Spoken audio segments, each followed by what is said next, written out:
All about bone tumours, Part 1, the Medical Student Education Series, Core Orthopedics.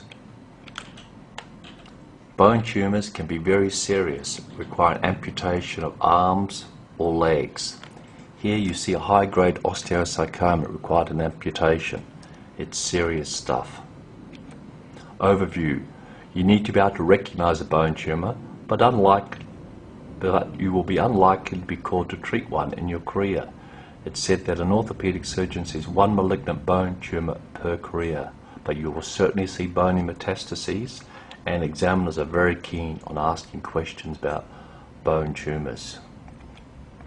Classification of bone and soft tissue tumours. They can be primary, that is benign or malignant, or metastatic. Benign means they won't kill you.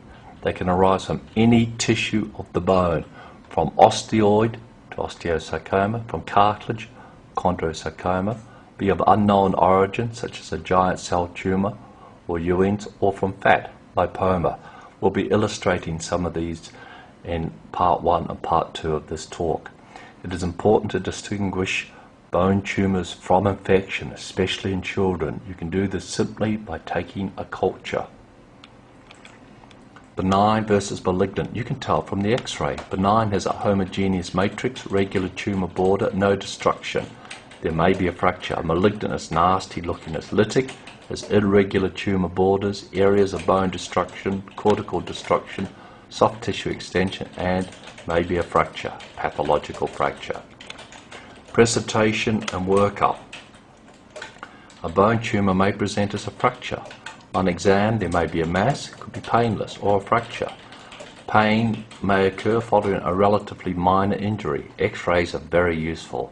Bone scans will tell you whether there are metastases. A CT is useful for local planning. MRI also tells you about bone and soft tissue pathology. A bone tumour may be an incidental pickup on an X-ray. Lab studies, surprisingly, are not so useful. Biopsy is a key to diagnosis. It has to be done carefully and by the doctor or surgeon involved in the definitive care. Staging is important. Staging. Anakin is a system uses clinical imaging and histology data to guide treatment and prognosis.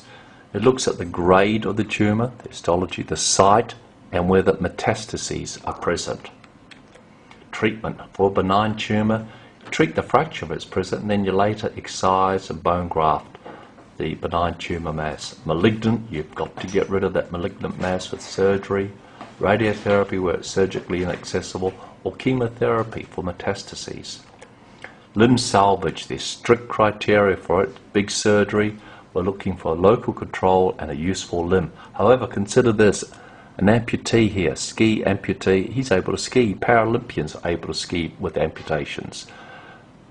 But remember, limb salvage is big surgery. Tumour, proximal humerus being excised in the pot, reconstructed. May involve multiple operations, over a year of treatment, and may end up with a painful and not such a great limb.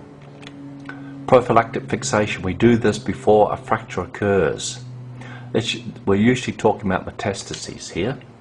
It depends upon the type, size and site of the metastasis and whether pain is present and building up. You can read Mercer's 10th edition or Wheeler's for more detail. Here's a multiple myeloma with prophylactic nailing. Never biopsy a fracture because the histology will show high-grade osteosarcoma. Very confusing. You'll have to send to the Mayo Clinic to work out what's going on. It looks like a simple fracture. Treat it as a simple fracture. Breast metastases. They can be from the prostate, breast, lung, thyroid, GI tract. Here's a bone scan. We'll pick up metastases. Here's a fracture from a kidney, a solitary met upper femur. It's been curetted, cemented to fill the gap, and fixed. However, it's starting to cut out. Elderly patient. Here's a younger patient with renal met. Upper femur has been excised, reconstructed with total hip replacement. That's the end of Part 1. Please look out for Part 2.